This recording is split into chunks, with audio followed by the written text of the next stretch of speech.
Ay, good evening mga anak apo. Diba ang inyong Pasko at bagong taon.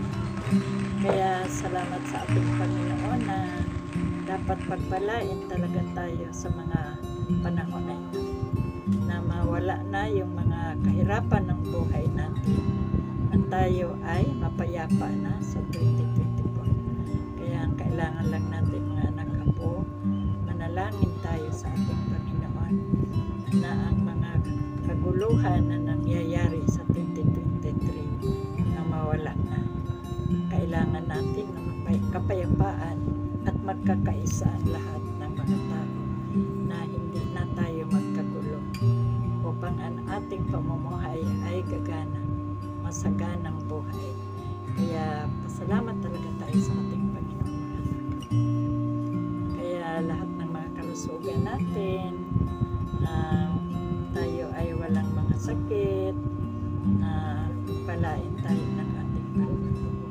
Purihin talaga natin ating Panginoon at ibigin natin siya. Ito lang yung paraan na tayo ay magkaroon ng kapayapaan. Praise the Lord. Amen.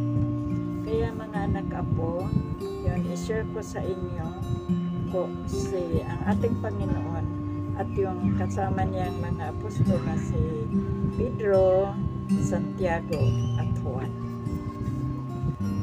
Nung nakaraan ang 6 na araw, isinama ni Jesus sina Pedro, Santiago at Juan sa kanyang mga kapatid. At sila ay dinadalang bukod sa isang mataas na bundok. Kaya mga anak, at siya ay nagbabagong anyo sa harap nila. Ang nagliliwanag ang kanyang mukha tulad ng araw. Ito yung nakita ng mga apostol sa mukha ng ating Panginoon, na pumuting tulad ng liwanag ang kanyang damit. At narito nakita nila si Moses at si Elias na nakipag-usap sa kanya. Nakita ng tatlong mga apostol yung sila ni Moses at Elias na kinausap sila ng ating Panginoon. Kaya sila Moses at sa makipag-usap sa kanya. Sumagot si Pedro na sinabi kay Jesus, Panginoon, mabuti pa ay dumito na tayo.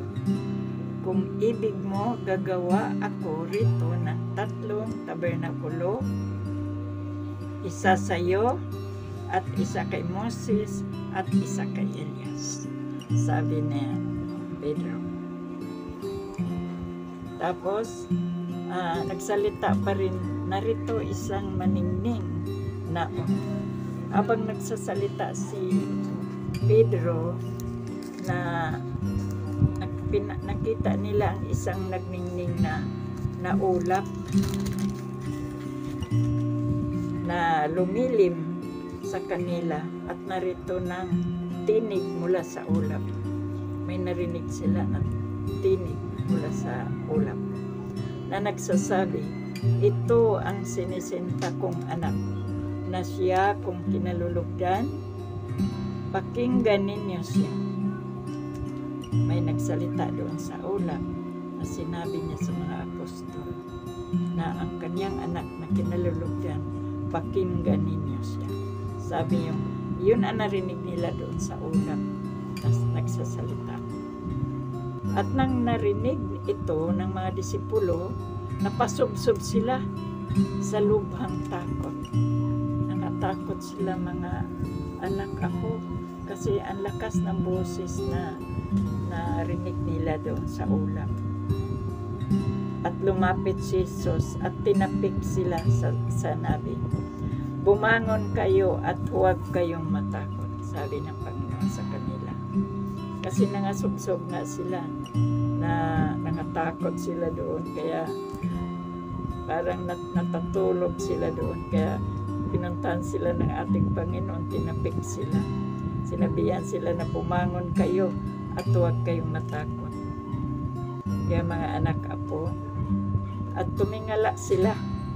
Wala sila nakita sino man maliban kay Jesus. Yun lang ang nakita nila, wala iba. Pero yung tinig doon sa ulap.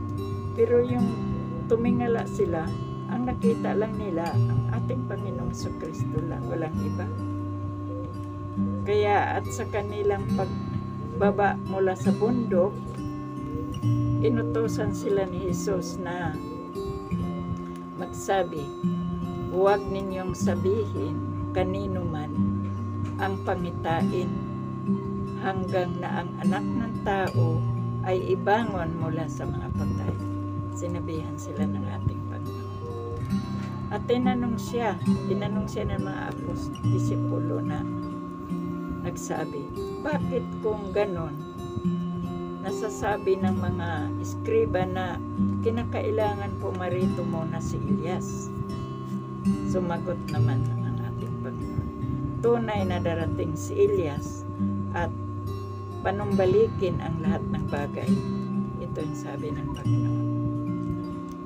Subalit sinabi ko sa inyo na darating na si Elias. Ito yung nagsabi Panginoon. At siya ay hindi nila makilala, kundi ginawa nila na kanyang anumang ninanais nila. Gayon din naman ang anak ng tao ay mulapit ng magdusa sa pamagitan nila. Kaya naunawaan ng mga disipulo ang salita ng Panginoon sa kanila hinggil kay Juan Bautista. At nang nalapitan nila ang mga tao, lumapit sa kanya ang isang tao, lumuhod at sa kanya at nagsabi. Sabi niya, Panginoon, maawa ka sa aking anak na lalaki, sapagkat siya ay isang himatayin at lubhang naghihirap, sapagkat madalas na nabuwal siya sa apoy at madalas sa tubig. At dinala sila ng iyong mga disipulo. Yung sinabi ng tao na dinala na nila yung mga disipulo, pero hindi raw ito gumaling, sabi ng tao sa Panginoon. Kaya sumagot ang ating Panginoong Hesus na nagsabi, o mga henerasyong walang panampalataya at mamana, gaano ako katagal na manatiling kasama ninyo? Siya ay dalhin ninyo rito sa akin. Yun ang sabi ng Panginoon. Na matagal na daw silang kasama, pero bakit hindi nila dinala agad sa Kanya? Ito yung sabi ng Panginoon. At pinagwikaan ng ating Panginoon ang lumabas sa Kanya ang demonyo. Yung ipinagaling ng Panginoon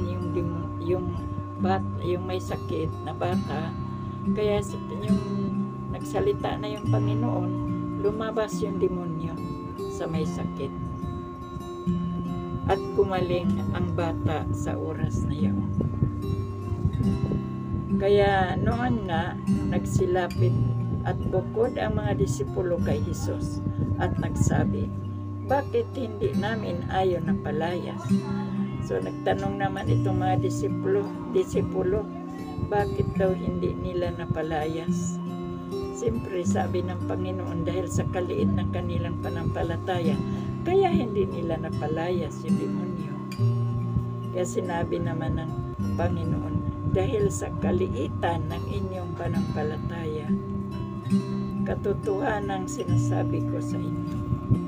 Kung mayroon kayong panampalataya na tulad sa isang bote na binhi ng mustasa, masasabi ninyo sa bundok na ito, lumipat ka mula rito hanggang doon, at ito ay ilipat nan walang maging posible sa inyo. Kumbaga sinabihan sila ng Panginoon na kung talaga yung malaki yung panampalataya nila, Kahit nga daw yung bundok, sabihin nila, ilipat sa kabila, ay lilipat daw talaga ito, sabi ng Panginoon. Pero dahil ang panampalataya nila ay maliit lang, hindi nila napalayas yung demonyo. Ito yung ibig sabihin ng Panginoon. Kaya subalit ng ganitong uri ay hindi lumalabas kundi sa pamagitan ng panalangin at pag-ayuno. Kaya sabi ng Panginoon, sa pamagitan ng panalangin ninyo at pagtiwala sa ating Panginoon, sa inyong panampalataya, mapagaling ninyo yung may sakit. Pero dahil sa kaliitan ng kanilang mga panampalataya, mga anak apo, hindi nila napagaling. Kaya salamat sa ating Panginoon ngayong gabi na pinakita niya sa pamagitan ng ating mga panampalataya na kailangan tiwala tayo sa ating Panginoon. Ano man ang ating sasabihin sa Kanya at ang tiwala natin at ibigin natin ang Panginoon, ang lahat ay mangyayari sa atin. Kaya mga anak apo, muli akong magpaalala sa inyo.